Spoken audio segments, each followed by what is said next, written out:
Hello students, स्वागत है आपका my Guruji English language and literature channel में। आज के सेशन में क्लास 10 के सीन पैसेज पढ़ने जा रहे हैं।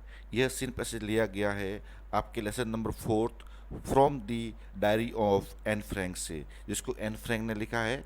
एग्ज़ाम की दृष्टिकोण से ये बहुत इंपॉर्टेंट है। Let's start. सबसे पहले हम इसका मॉडल रीडिंग करेंगे। Read the following passage carefully and answer the questions that follow. The diary was given to Anne Frank for her 13th birthday and chronicles the events of her life from 12 June 1942 until its final entry of 1st August 1944. It was eventually translated from its original Dutch into many languages and became one of the world's most widely read books.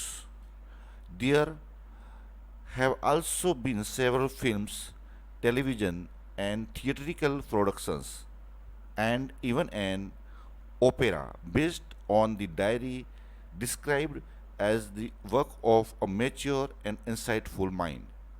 The diary provides an intimate examination of daily life under Nazi occupations, and Frank has become one of the most renowned and discussed of the Holocaust victims.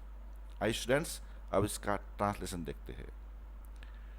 The diary was given to Anne Frank from her 13 birthday, यानी कि Anne Frank है, वह लिख रही है कि मुझे diary दी गई मेरे 13वें बर्थडे के ऊपर, 13वें जन्म दिवस के ऊपर।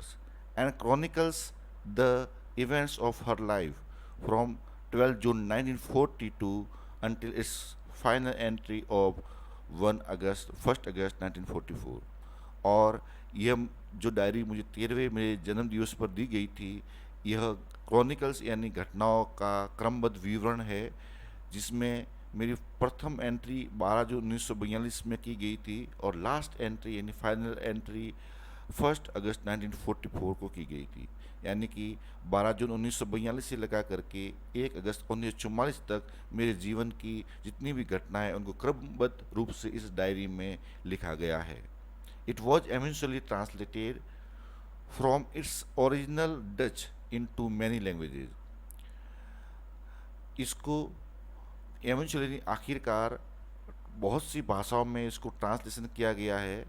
ओरिजिनल लैंग्वेज डच में लिखा गया था इसको, फ्रॉम इट्स ओरिजिनल डच। ये मुख्यतया बहुत से भाषाओं में लिखी गई, ट्रांसलेशन की गई है। इसकी ओरिजिनल भाषा डच थी। And became one of the world's most widely read books, और ये संसार की बहुत ज़्यादा प्रसिद्ध पढ़ी जाने वाली पुस्तक बन गई है। There have also been several films, television and theatrical productions. इसके ऊपर बहुत सारी फिल्म बनी हैं, टेलीविज़न प्रोग्राम और थिएट्रिकल प्रोडक्शन यानी कि थिएटर के कई उत्पाद भी इसके ऊपर बने हैं। And even an opera based on the diary, और इसके ऊपर एक संगीत नाटक भी बनाया गया। ओपेरा यानी संगीत नाटक। Described as the work of a mature and insightful mind, the diary provides an intimate examination of daily life under Nazi occupation. इस डायरी के अंदर एक परिपक्व और अंतः दृष्टिपूर्ण माइंड के द्वारा वर्णन किया गया है कि किस प्रकार नाजी आधिपत्य के अंदर जीवन को बिताया गया था। And Frank has become one of the most renowned and discussed of the Holocaust victims. And Frank है जो कि रिनोव्ड यानी बहुत ज़्यादा फेमस, एंड फ्रैंक बहुत ज़्यादा फेमस हो चुकी है। और होलोकास्ट विक्टिम्स, या होलोकास्ट का मतलब होता है जहाँ पर बहुत ज़्यादा संख्या में मनुष्य को नरसंहार किया जाता है, और ऐसे वह विक्टिम बन चुकी है। And Frank has become one of the most renowned and discussed of the Holocaust victim. ये नरसंहार का एक विक्टिम बन चुकी है जो कि बहुत ज़्यादा फेमस है। आइए इसके क्वेश्चन आंसर देखते हैं। फर्स्ट क्वेश्चन है, when was the diary given to Anne Frank. Anne Frank को डायरी कब दी गई? ए ऑन हर 13th बर्थडे, उसके 13वें जन्म दिवस पर, at the 16th, at the age of 16, 16 वर्ष की आयु में, इन 1942, या फिर इन 1944। इसका सही आंसर हो जाएगा ए ऑन हर 13 बर्थडे, जैसा कि अपने पैसेज में पढ़ा है। The diary was given to Anne Frank for her 13 birthday, ये हो जाएगा ए इसका answer. Question number second, diary was translated from its original language, it was. Diary को ट्रांसलेट किया गया, इसकी ओरिजिनल लैंग्वेज थी। इसका A English, B Persian, C Dutch, D Sanskrit. इसका आंसर इस लाइन में देख सकते हैं, it was eventually translated from its original Dutch, ये है DUTC है डच, तो इसका आंसर हो जाएगा डच, ये सी इसका आंसर है, DUT Dutch. Yes, next question इसका देखते हैं, which book became most widely read, which यानी कौन सी किताब बहुत ज़्यादा वाइडली यानी बहुत विस्तारित रूप से बहुत अधिक मात्रा में पढ़ी गई। इसका आंसर है यहाँ पर कि became one of the world's most widely read books. यहाँ पर ये दिया गया है the diary of Anne Frank's book के बारे में कहा गया है, तो यहाँ पर हो जाएगा the diary of Anne Frank book became most widely red.